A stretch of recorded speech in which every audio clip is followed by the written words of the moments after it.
Le 15 juin 1942, dans le quartier général fortifié de la Luftwaffe près de Rostov, l'Oberst Friedrich Weber déployait ses rapports de renseignement sur la table de chaîne massif. La lumière froide des lampes militaires éclairait son visage marqué par 25 ans de service.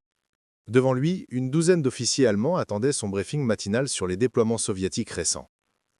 Avant de reprendre, dites-nous d'où vous nous regardez, et si cette histoire vous touche, assurez-vous d'être abonné, parce que demain, j'ai préparé quelque chose de vraiment spécial pour vous. Messieurs, commença Weber en ajustant ses lunettes cerclées d'acier, le renseignement nous apporte des nouvelles particulièrement amusantes ce matin. Il brandit un document tamponné confidentiel. Staline, dans sa désespération croissante, déploie maintenant des femmes pilotes. Elles piloteront des biplans Po-2 obsolètes. La salle explosa de rire. Le Hauptmann Klaus Richter, commandant expérimenté du front de l'Est au visage creusé par l'épuisement, leva la main. Mon Oberst, ces Po-2, ce sont les tracteurs volants utilisés pour les pendages agricoles, n'est-ce pas? Weber acquiesça avec un sourire narquois. Précisément, Hauptmann. Vitesse maximale 152 km/h, cadre en bois étoile, aucun armement défensif. Il inscrivit les spécifications au tableau. Nos menés 109 ont une vitesse de décrochage supérieure à leur vitesse maximale. L'interception serait trivialement facile.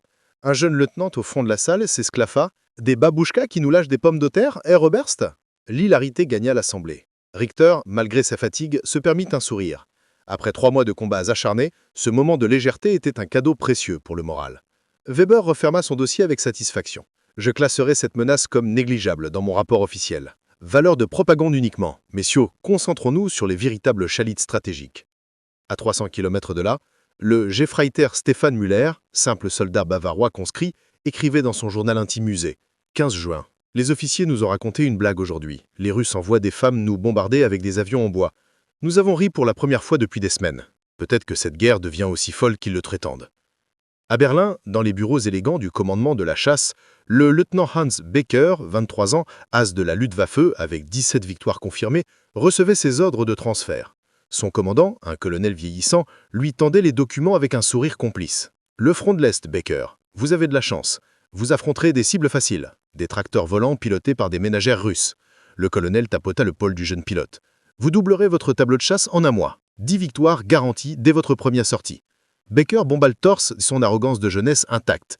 Oberst, je vous promets, 15. Ces Russes désespérés nous facilitent le travail. Cette nuit-là, dans 3 états-majors allemands différents, des rapports identiques furent classés avec la même conclusion. Menace négligeable. Preuve supplémentaire de l'effondrement soviétique imminent. L'établissement militaire allemand voyait dans cette initiative la confirmation de sa supériorité technologique et tactique absolue. Aucun d'entre eux ne pouvait imaginer que ces tracteurs volants deviendraient leur cauchemar quotidien. Juin 1942, Moscou. Dans son bureau spartiate du commissariat de l'air soviétique, le général Alexandre Novikov contemplait une carte couverte de flèches rouges représentant l'avance allemande inébranlable. Survivant des purges de Staline, il savait qu'une seule chose était pire que l'échec, le manque d'initiative. Les rapports de pertes s'accumulaient sur son bureau comme des sentences de mort. 73% de pertes pour les bombardiers conventionnels. Des chiffres insoutenables. On frappait à la porte. « Entrez !» grommela Novikov sans lever les yeux. La major Evgenia Volkova entra, le bas droit, tenant un dossier épais contre sa poitrine. Ancienne instructrice de vol civil de Moscou, elle avait perdu son frère à Stalingrad 6 semaines plus tôt. Cette perte avait transformé son chagrin en détermination d'acier. « Camarade général, j'ai une proposition pour résoudre notre crise de bombardement nocturne. » Novikov leva enfin les yeux, son visage marqué par le stress et l'insomnie. « Major Volkova, à moins que vous ne me promettiez 1000 bombardiers P2 d'ici demain, je ne veux... » Un régiment de bombardement nocturne entièrement féminin, utilisant les avions d'entraînement Po-2 excédent. Opération de harassement, tactique non conventionnelle. Le silence tomba comme une pierre. Novikov la devisageait cherchant des signes de folie. « Major, vous proposez d'envoyer des femmes au combat dans des avions qui servent à épandre des pesticides? Camarade général, permettez-moi de présenter l'arithmétique. » Volkova sortit ses calculs manuscrits. « Nous avons 2000 P2 en surplus dans les dépôts. Nous avons 350 pilotes féminines qualifiées des écoles d'aviation sans affectation. Les bombardiers conventionnels ne peuvent survivre aux missions nocturnes. Les P2 peuvent voler bas, lentement, utiliser l'obscurité comme camouflage. » Elle planta son doigt sur la carte. Bombardement de harassement, privation de sommeil, guerre psychologique. Novikov se massa les tempes. « C'est de la démence. Les femmes en combat. J'ai 2000 heures de vol, camarade général, répliqua Volkova, sa voix durcie par la détermination. Mes pilotes potentiels totalisent collectivement plus de 100 000 heures. Nous n'avons pas d'autre option. Le général consulta à nouveau les rapports de perte. 73%. La directive de Staline résonnait dans sa mémoire. Utilisez chaque ressource. L'échec est une trahison. Les purges avaient décimé le commandement pour moins que cela. « Combien de temps » demanda-t-il enfin. « 2 semaines pour l'assemblage et l'entraînement de base. 30 jours d'essai pour prouver notre valeur. » Novikov saisit son stylo et signa l'autorisation d'une main tremblante. « Vous avez votre régiment, Major, le 588e régiment de bombardement nocturne. Mais comprenez ceci, si vous échouez, nous mourrons tous. Staline ne tolère pas l'innovation qui ne produit pas de résultats. » Il lui tendit les papiers. « Hangar condamné numéro 7. 2 semaines. Prouvez que je n'ai pas signé notre arrêt de mort. » Volkova salua, serrant les documents contre son cœur. En sortant, elle entendit Novikov murmurer « Que Dieu nous aide tous ». Cette nuit-là, Volkova se tint devant la photo de son frère, tué dans les ruines de Stalingrad. « Dimitri », chuchota-t-elle, « je vais te venger, nous allons tous te venger. » Elle savait que les prochaines semaines détermineraient non seulement son sort, mais celui de toutes les femmes qui rêvaient de prouver leur valeur dans une guerre qui ne voulait pas d'elles. Fin juin 1942. Des convois ferroviaires traversaient l'Union soviétique, transportant une cargaison inhabituelle, des femmes répondant à une convocation mystérieuse vers une base aérienne près d'Engels. Sur le quai glacé de la gare de Novosibirsk, Irina Sokolova, 19 ans, serra sa mère, Maria, dans ses bras. Les larmes gelaient sur les joues de la veuve qui avait déjà perdu son mari et son fils aîné à la guerre. « Eronishka, tu n'as que 50 heures de vol, » supplia Maria. « Tu as menti sur ton expérience. »« Maman, je dois y aller. Pour papa, pour Alexis. Je t'écrirai chaque jour, je le promets. » Le train siffla. Irina grimpa dans le wagon, regardant sa mère rapetisser sur le quai. Elle ne savait pas alors qu'elle ne reverrait jamais la jeune fille qu'elle était. Dans un wagon différent, la capitaine Nadia Petrova voyageait en silence, ignorant les regards curieux. Fille de koulak exécutée pendant les collectivisations, elle portait ce fardeau comme une cicatrice invisible. À 16 ans, elle avait appris à piloter illégalement des épandeurs agricoles dans les champs d'Ukraine. Maintenant, à 24 ans, elle avait 2000 heures de vol et un besoin brûlant de prouver la loyauté de sa famille au régime qui les avait détruits. Le lieutenant Katia Volkov arriva de Leningrad, squelettique après avoir échappé au siège, mais ses mains portaient la connaissance mécanique qui sauverait des vies. Ingénieure autodidacte, elle avait maintenu des machines d'usine en fonction avec des bouts de ficelle et de l'ingéniosité pure. Nina Baranova arriva sous escorte armée. Fille d'un officiel du parti de haut rang, brillante pilote entraînée sur des chasseurs modernes, elle avait été transférée aux sorcières de la nuit comme punition pour insubordination. Sa fureur était palpable. Le hangar numéro 7 ressemblait à un cimetière d'avions. Des rangées de POV 88 rouillées s'alignaient comme des squelettes d'oiseaux préhistoriques. 200 femmes, la plupart adolescentes, se rassemblèrent dans le froid mordant.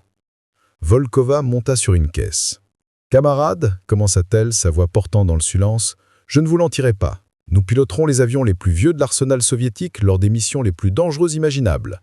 Nous volerons de nuit, sans escorte, au-dessus du territoire ennemi. Beaucoup d'entre nous mourront. » Elle balaya l'assemblée du regard. « La porte est là. Personne ne vous jugera si vous partez maintenant. » 10 femmes quittèrent. 190 restèrent. Katia s'approcha d'un POV 88, passa sa main sur le cadre en bois, maintenu par de l'espoir et de la ficelle, murmura-t-elle. Mais ses yeux brillaient déjà de solution. Nina explosa. « Commandant, vous nous demandez de piloter des tracteurs de paysans !»« Je vous demande de gagner une guerre, » répliqua Volkova calmement, « avec les armes que nous avons, pas celles que nous souhaitons. » Le premier vol d'entraînement était chaotique. Irina décolla en zigzag, trop nerveuse pour maintenir le cap. À l'atterrissage, elle manqua la piste, rebondit 3 fois. Nadia, observant depuis le sol, secoua les têtes, mais vit quelque chose dans la détermination farouche de la jeune fille.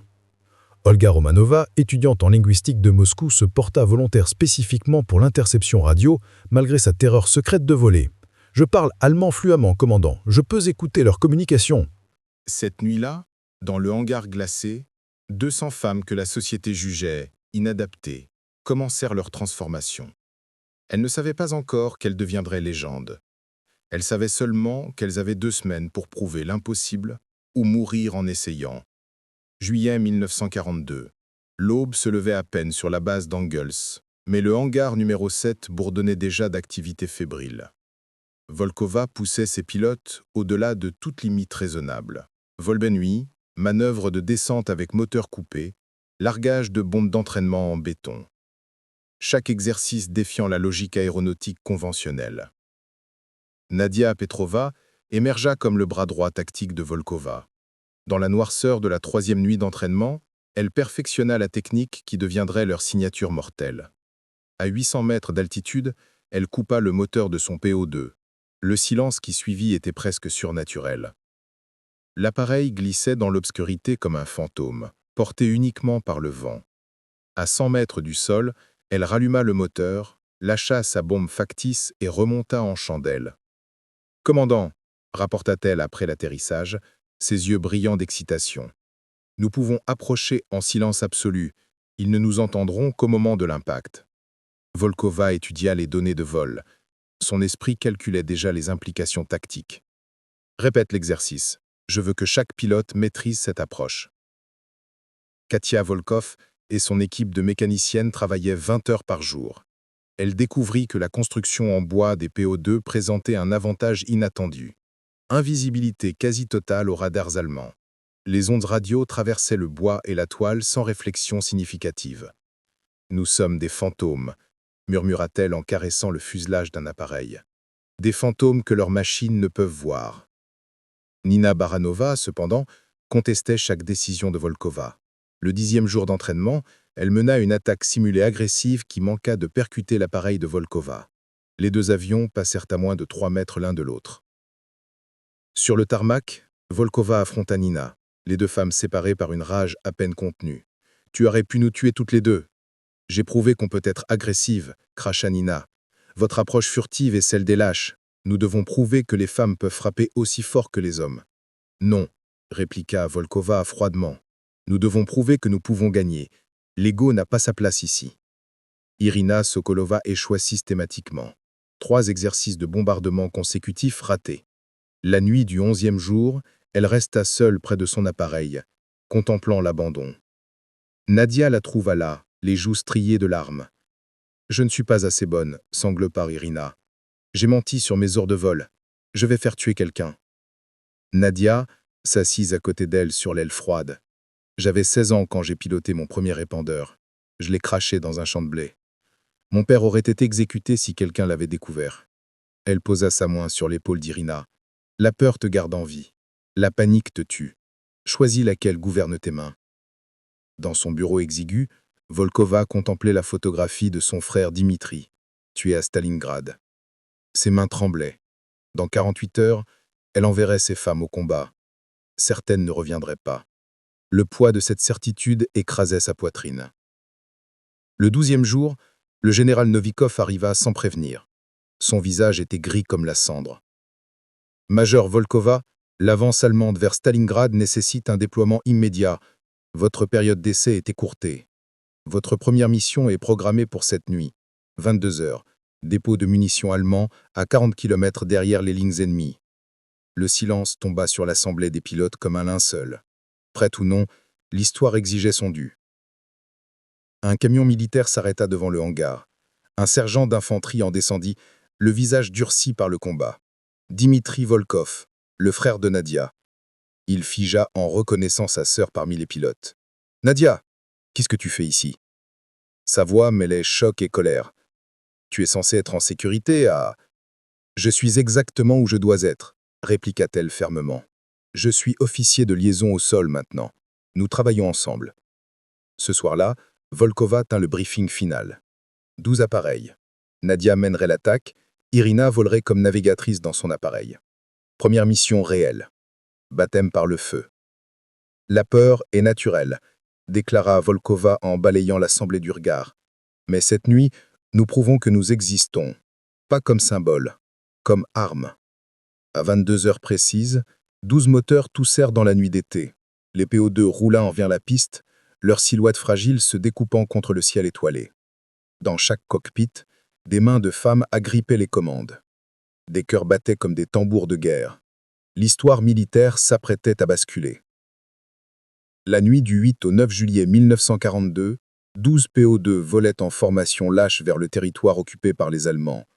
Dans le cockpit de tête, Nadia Petrova consultait sa composelle, tandis qu'Irina Sokolova, installée derrière elle, agrippait ses cartes avec des mains tremblantes. « Cap 115 degrés », murmura Irina dans le tube acoustique reliant les deux cockpits. « 15 minutes jusqu'à la cible. » Respire lentement, répondit Nadia calmement. La peur te garde en vie. La panique te tue. Souviens-toi. En dessous, dans le camp allemand abritant le dépôt de munitions, le Hauptmann Klaus Richter dormait pour la première fois en 4 jours. Ces hommes, épuisés, ronflaient dans leurs tentes, convaincus de leur sécurité derrière les lignes. Aucune force aérienne soviétique n'avait jamais tenté d'attaque nocturne à cette profondeur. Les sentinelles sommeillaient, leurs fusils posés contre leurs épaules fatiguées.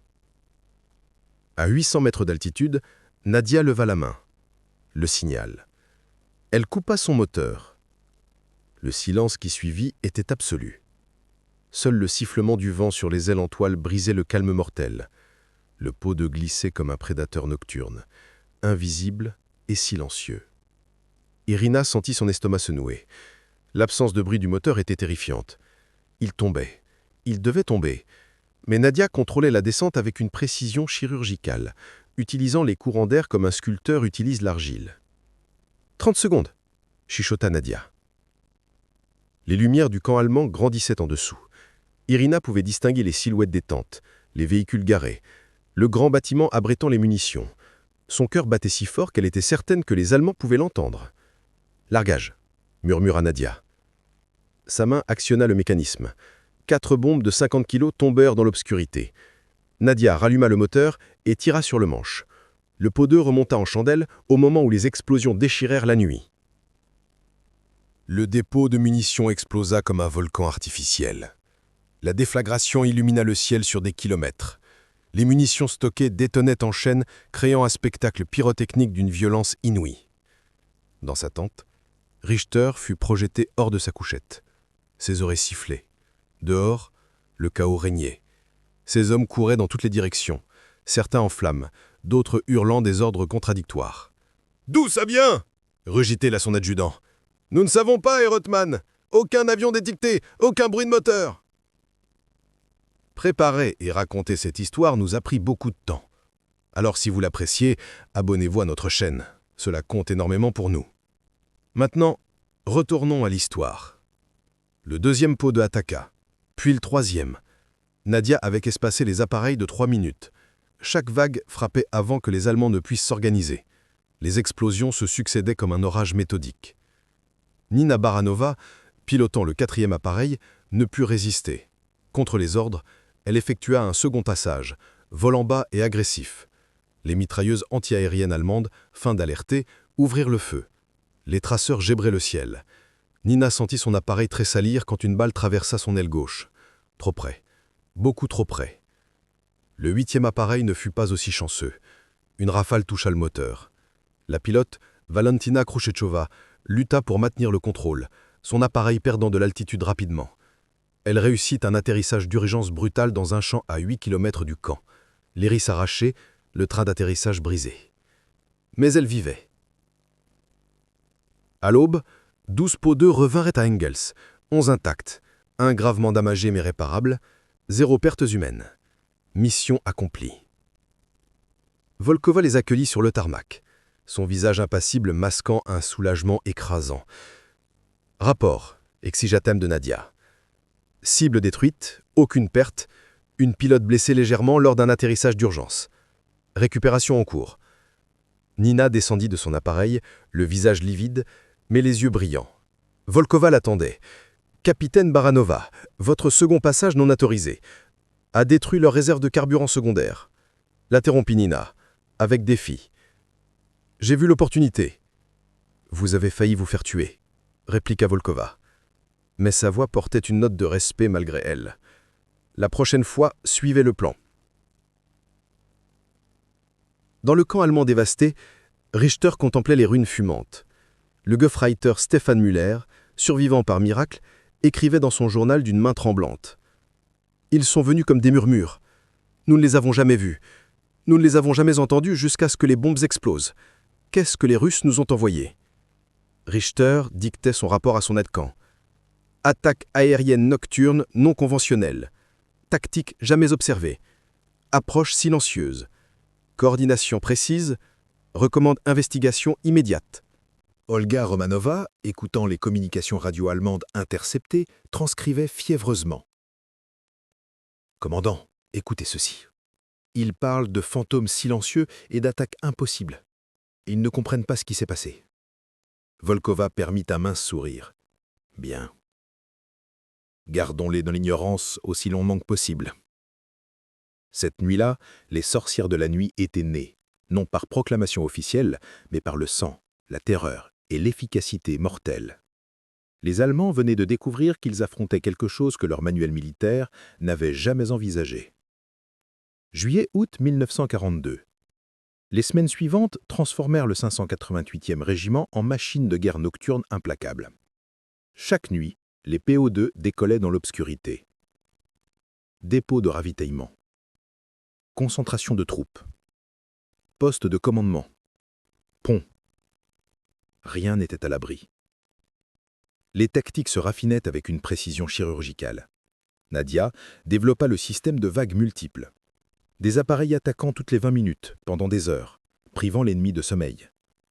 Dimitri Volkov coordonnait depuis le sol, fournissant renseignements sur les cibles prioritaires. Katia maintenait les appareils opérationnels par des miracles quotidiens d'ingéniosité mécanique. Irina Sokolova acheva sa 10e mission et écrivit à sa mère. « Maman, je ne suis plus la fille qui est partie de Novosibirsk. J'ai vu des choses, fait des choses, qui me hanteront toujours. Mais je deviens quelqu'un de nouveau. Quelqu'un de plus fort. Ne t'inquiète pas pour moi. » Au quartier général de la Luftwaffe près de Rostov, l'Oberst Friedrich Weber recevait son 3e rapport détaillé de Richter sur les bombardiers silencieux nocturnes. Il classa le document avec dédain.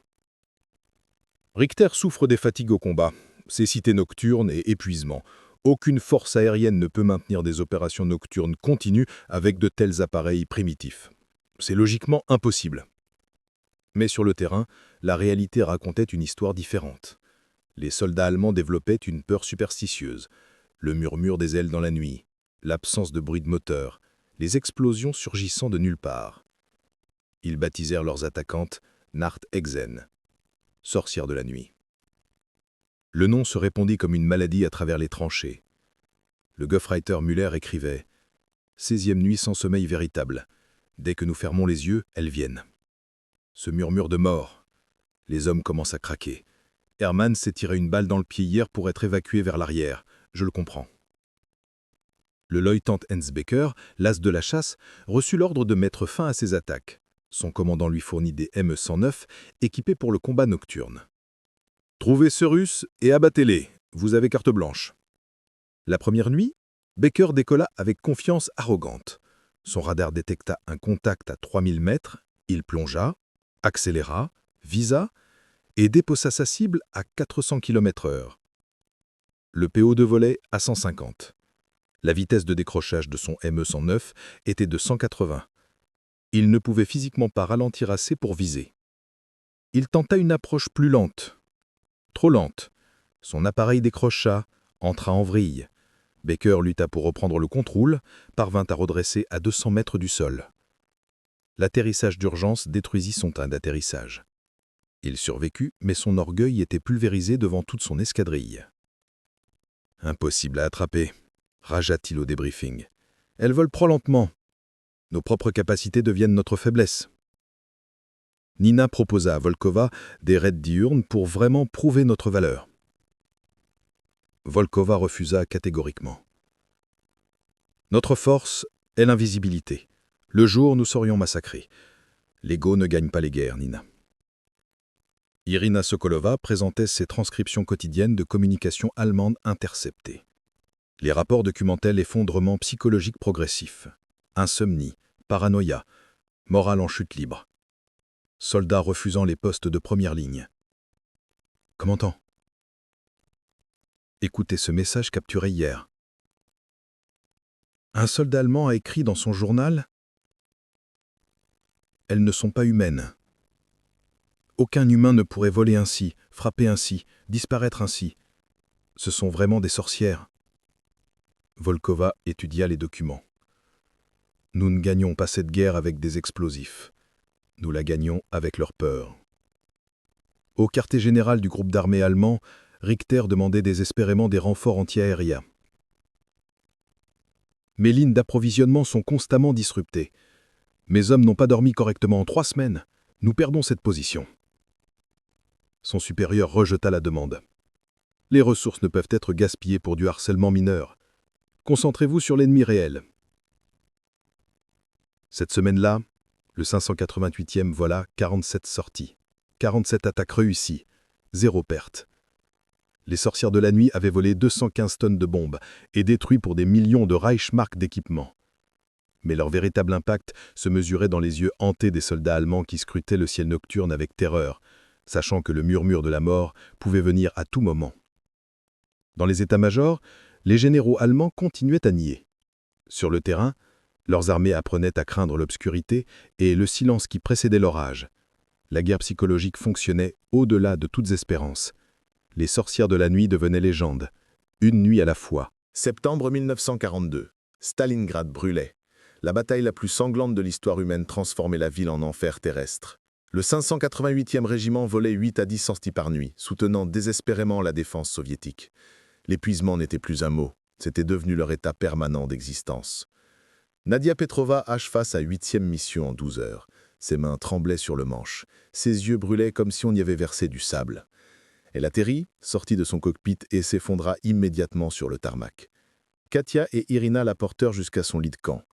2 heures de repos, ordonna Katia, puis tu remontes. Les mécaniciennes travaillaient 20 heures par jour, les appareils revenaient criblés d'impact, les moteurs toussants, les ailes déchirées. Katia et son équipe accomplissaient des miracles quotidiens avec presque rien. Des pièces cannibalisées, du fil de fer, de la prière. Le 12 septembre, l'invincibilité illusoire du régiment se brisa. Le PO-2 piloté par Galina Bruk tomba en flammes au-dessus de Stalingrad, touché par un tir antiaérien chanceux. Sa navigatrice, Ludmila Chokla, mourut instantanément. Galina tenta de contrôler l'appareil en feu, échoua. Les 2 corps furent retrouvés dans les décombres le lendemain. Volkova tint la cérémonie funéraire au lever du soleil. 32 pilotes épuisés se tenaient au garde-à-vous, tandis qu'elle lisait les noms. Lieutenant Galina Bruk, sergent Ludmila Chokla, héroïne de l'Union soviétique. Elles envolaient dans l'obscurité pour que nous puissions voir l'aube. 4 heures plus tard, les mêmes pilotes décollaient pour la mission suivante. Il n'y avait pas de temps pour le deuil. Irina survécut à un crash dans le No Man's Land.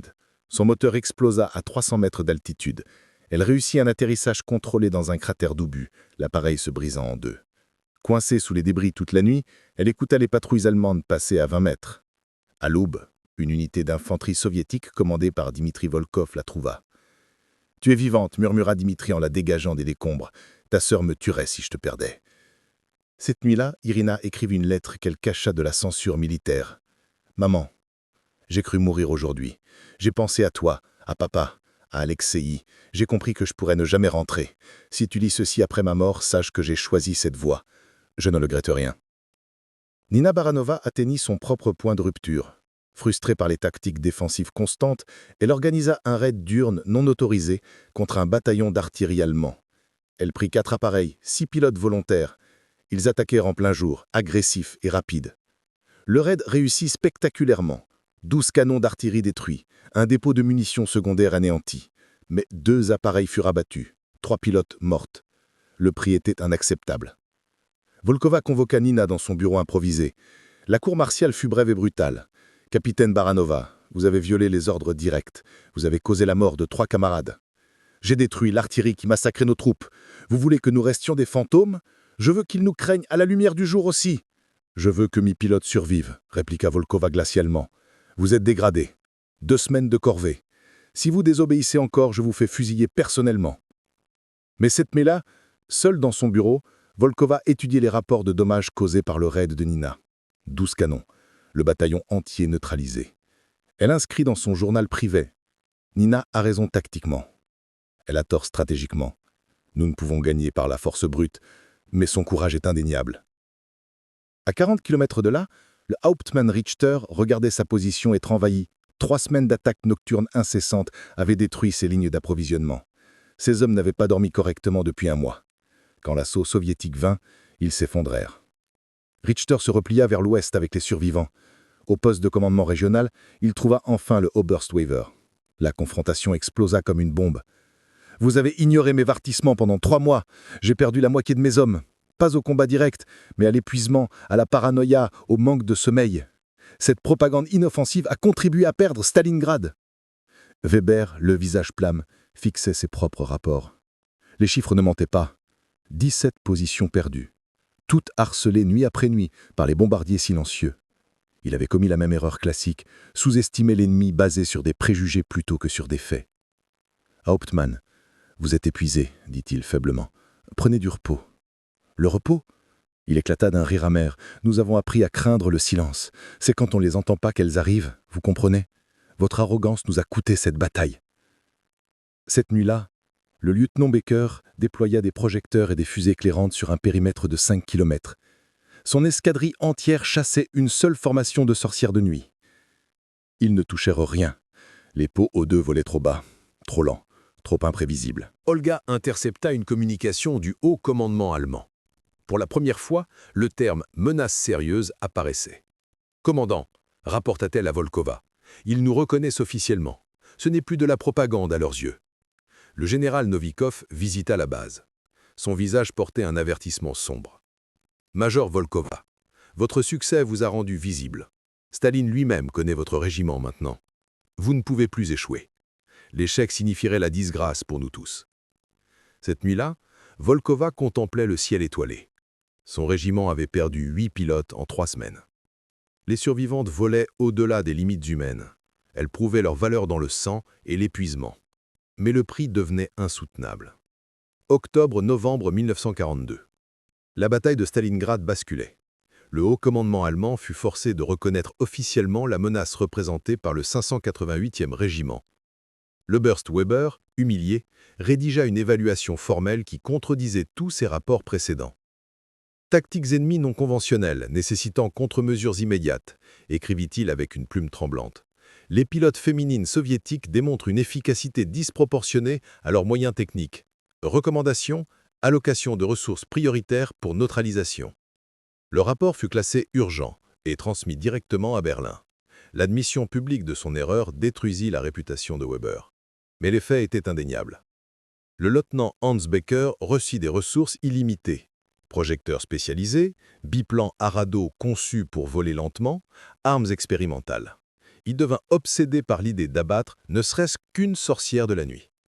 La première mission avec les Arado échoua spectaculairement. Nadia adapta immédiatement les tactiques. Au lieu de voler à 800 mètres, ces appareils descendirent à 50 mètres, utilisant le relief pour se camoufler. Les chasseurs lents ne pouvaient suivre à cette altitude sans s'écraser. « Elles évoluent plus vite que nous ne pouvons réagir », admit Baker lors du debriefing. Une note de respect perçait dans sa frustration. Ce ne sont pas des amateurs, ce sont des professionnels qui maîtrisent leur domaine. Nadia développa la tactique du carrousel. 5 appareils orbitaient une cible, attaquant toutes les 20 minutes pendant 3 heures. Aucune pause, aucun répit. Les soldats allemands en dessous devenaient fous. Le Gefreiter Müller écrivit dans son journal. « 4e nuit du carrousel. Nous n'avons dormi depuis 96 heures. Les hommes hallucinent. Johann jure avoir vu sa mère hier. Karl s'est tiré dessus en nettoyant son fusil. Accident? Peut-être. Nous sommes brisés. » Un événement remarquable survint le 3 novembre. Un lieutenant allemand capturé, interrogé par les soviétiques, demanda spécifiquement à rencontrer les sorcières de la nuit. Dimitri Volkov organisa la rencontre avec Nadia. Le lieutenant, Horst Adenauer, se leva et salua militairement. « Frau Hauptmann, je tiens à exprimer mon respect. Vous êtes une pilote extraordinaire, un adversaire digne. » Ses yeux portaient une sincérité troublante. « Dans d'autres circonstances, j'aurais été honoré de voler à vos côtés. » Nadia rendit le salut, mal à l'aise. « Nous faisons simplement notre devoir, comme vous ?»« Non, » répliqua Adenauer. « Vous avez révolutionné la guerre aérienne. Les historiens étudieront vos tactiques pendant un siècle. » Nina Baranova, réhabilitée après ses corvées, exécuta un raid combinant furtivité et agression. Elle glissa silencieusement jusqu'à 100 mètres du poste de commandement de la Wehrmacht, puis attaqua avec une férocité calculée. Le bâtiment fut détruit, 3 officiers supérieurs tués. Volkova la convoqua. « Capitaine Baranova, votre raid était acceptable. » Un mince sourire. « Vous avez appris à équilibrer courage et discipline. Vous avez gagné votre place parmi nous. » Nina, pour une fois, ne répliqua pas avec arrogance. « Merci, commandant. » Vos méthodes fonctionnent. J'étais aveuglé par l'ego. Katia Volkov réussit à ingénieur inverser un système de fusées éclairantes allemand capturé. Elle créa une contre-mesure. Des bombes fumigènes larguées avant l'attaque, créant un écran de fumée que les projecteurs ne pouvaient percer. Olga intercepta une communication extraordinaire. Des troupes allemandes refusaient de défendre certaines positions vulnérables aux attaques nocturnes. Ils préfèrent la cour martiale à nous affronter, rapporta-t-elle incrédule. Le 15 novembre, Volkova reçut une communication de Moscou. Staline personnellement lui décernait le titre de héros de l'Union soviétique. L'honneur suprême. Mais il portait aussi un avertissement implicite, l'échec n'était plus permis. Dimitri trouva Nadia après une mission. Ils se s'assirent en silence, regardant le soleil se lever. Enfin, il parla. « Je suis près de toi, petite sœur, sans réserve. Tu as prouvé ce que je refusais de croire. Pardonne-moi d'avoir douté. » Nadia posa sa tête sur son épaule. « Il n'y a rien à pardonner. Tu protégeais ta sœur. Maintenant, nous protégeons la patrie ensemble. » Klaus Richter, réaffecté loin du front, écrivait ses mémoires. Le chapitre intitulé « La nuit où nous avons appris à craindre l'obscurité » documentait méthodiquement l'impact des sorcières de la nuit. Nous affrontons un ennemi que nous ne pouvons contrer parce que nous refusons de le comprendre. Leur genre, leur équipement obsolète, leurs méthodes non conventionnelles défient nos doctrines. C'est précisément pourquoi elles gagnent. Les Allemands avaient enfin reconnu les sorcières de la nuit comme une menace militaire sérieuse. Mais cette reconnaissance arrivait trop tard. Les dommages psychologiques étaient irréversibles. La peur s'était installée dans les tranchées allemandes comme un poison. L'hiver approchait, portant avec lui de nouveaux défis. Décembre 1942. L'hiver russe s'abattit avec une férocité biblique. Les températures plongèrent à moins 30 degrés Celsius. Les PO2 conçus pour l'épandage agricole estival devenaient des pièges mortels de glace et de métal gelé. Les pilotes décollaient avec un équipement inadéquat. Uniforme trop léger, gants qui gelaient aux commandes. Irina Sokolova revint d'une mission avec des engelures sévères aux mains. Katia dut lui frotter les doigts pendant 1 heure pour restaurer la circulation. Mais l'hiver était aussi un allié. Les chasseurs allemands ne pouvaient voler dans ces conditions. La nuit arctique durait 18 heures. Le gel amplifiait chaque son, rendant le murmure des ailes encore plus terrifiant. Katia développa un système de préchauffage des moteurs utilisant des matériaux récupérés. Des bras zéro improvisés, des couvertures thermiques cousues à partir de parachutes endommagés. Chaque innovation sauvait des vies. Le 8 janvier 1943, Irina vécut son appel le plus proche avec la mort. Son moteur lâcha au-dessus d'une tempête de neige. Elle plana aveuglement, cherchant un endroit pour atterrir. Le PO2 s'écrasa dans une forêt enneigée. L'appareil se brisa, mais les arbres amortirent l'impact. Des partisans la trouvèrent à l'aube, à demi gelée mais vivante. Ils la ramenèrent au régiment 4 jours plus tard. Volkova la serra dans ses bras, brisant son habituelle réserve professionnelle. « Tu es impossible à tuer, Sokolova. »« Comme nous toutes, commandant, » répondit Irina avec un sourire épuisé. Nina mena le raid le plus spectaculaire de sa carrière. Un dépôt de carburant allemand massif près de Rostov. Elle coordonna 12 appareils dans une attaque simultanée de 6 directions différentes. L'explosion résultante illumina le ciel d'hiver sur 30 km. Les flammes brûlèrent pendant 3 jours. Volkova la convoqua. « Capitaine Baranova, votre raid a privé d'une division Panzer entière de carburant pendant 2 semaines. » Une pause. « Vous avez gagné votre place parmi nous. Vraiment. » Nina salua, les larmes gelant sur ses joues. Pour la première fois, elle avait gagné le respect qu'elle avait désespérément cherché. Le Jefreiter Stefan Müller se rendit aux forces soviétiques le 15 janvier. Quand l'officier interrogateur lui demanda pourquoi, il répondit simplement « Je ne peux plus. Les nuits, le silence, le murmure. Je préfère votre prison à une nuit de plus sous les sorcières. » Le lieutenant Hans Becker, volant dans des conditions hivernales impossibles, réalisa enfin son objectif obsessionnel. Il repéra un PO2 isolé, ralentit son appareil au bord du décrochage, visa soigneusement et tira. Les balles déchirèrent l'aile gauche, l'appareil spirala vers le sol. Becker descendit en cercle, regardant le parachute se déployer. La pilote survivait. Il avait attendu 6 mois pour cette victoire. Maintenant qu'elle était là, il ne ressentait qu'un vide écrasant. Une victoire contre 1000 défaites. Qu'avait-il vraiment accompli? Cette nuit-là, il écrivit une lettre à Volkova par l'intermédiaire de la Croix-Rouge. « Major Volkova, je vous ai combattu pendant des mois. J'ai enfin abattu un de vos appareils. Mais vous m'avez enseigné ce que signifie vraiment le courage. Respectueusement, lieutenant Hans Becker. » Klaus Richter, maintenant dans un poste de commandement arrière, publia son chapitre de mémoire dans un journal militaire. Les sorcières de la nuit documentaient leurs tactiques, leur impact psychologique, leur rôle dans la défaite de Stalingrad. C'était un témoignage rare d'honnêteté militaire. L'Oberst Weber fut démis de ses fonctions en février pour incapacité à évaluer adéquatement les capacités ennemies. Ses rapports furent archivés comme exemple d'échec du renseignement. Son arrogance avait coûté des vies allemandes innombrables. Le régiment vola 18 sorties en une seule nuit, soutenant la contre-offensive finale à Stalingrad. Les forces terrestres de Dimitri avançaient avec l'appui aérien rapproché des sorcières de la nuit. La coordination était parfaite. Olga intercepta un ordre du haut commandement allemand. Éviter les positions vulnérables aux bombardements nocturnes. Prioriser la défense des sites non exposés aux attaques de harcèlement. Ils reformulaient leur stratégie entière autour des sorcières de la nuit. Irina écrivit à sa mère. « C'est ma 100e mission. 100 nuits où j'aurais pu mourir. 100 fois où j'ai choisi de remonter dans cet appareil. Je rentre bientôt, maman. Je ne suis plus celle qui est partie, mais je suis vivante. » Maria Sokolova lut la lettre en pleurant, partagée entre prière et terreur pour sa fille. Le 2 février 1943, l'armée allemande se rendit à Stalingrad. La bataille la plus sanglante de l'histoire était terminée. Les sorcières de la nuit avaient contribué à briser la Wehrmacht, par la persistance, l'innovation et la guerre psychologique. L'hiver avait été conquis.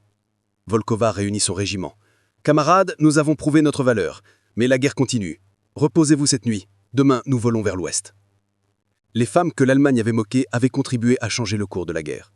Non par force brute, mais par courage inébranlable et tactique révolutionnaire. L'hiver les avait testées. Elles avaient survécu. Maintenant, elles poursuivraient l'ennemi en retrait. Un murmure mortel dans la nuit. Mai 1945, Berlin était tombé. Dans une salle de cérémonie moscovite ornée de flags rouges, les survivantes du 588e régiment recevaient leurs médailles. 23 662 sorties accomplies. 32 pilotes tués. Leurs noms résonnaient dans le silence solennel. Volkova, vieillie de 10 ans en 3 ans, accepta l'étoile d'or de héros de l'Union soviétique. « Nous avons volé pour celles qui disaient que nous ne pouvions pas », déclara-t-elle simplement. Nadia, maintenant major, entraînait la nouvelle génération. Nina déposa ses médailles au mémorial des tombés. Katia forma des mécaniciens à travers l'aviation soviétique. Irina écrivit à sa mère. « Je rentre. Je ne suis plus la garçonne partie, mais je suis vivante. » En Allemagne, Richter publia ses mémoires. Becker écrivit à Volkova. « Vous nous avez enseigné le trait courage. » Des décennies plus tard, une fillette demanda à l'ancienne Irina dans un musée. « Aviez-vous peur ?» Elle répondit doucement. « Chaque nuit. » C'est pourquoi c'était du courage. Les sorcières de la nuit avaient prouvé que l'innovation et la persistance surpassent les préjugés et la supériorité technologique. Leur legacy inspirerait des générations.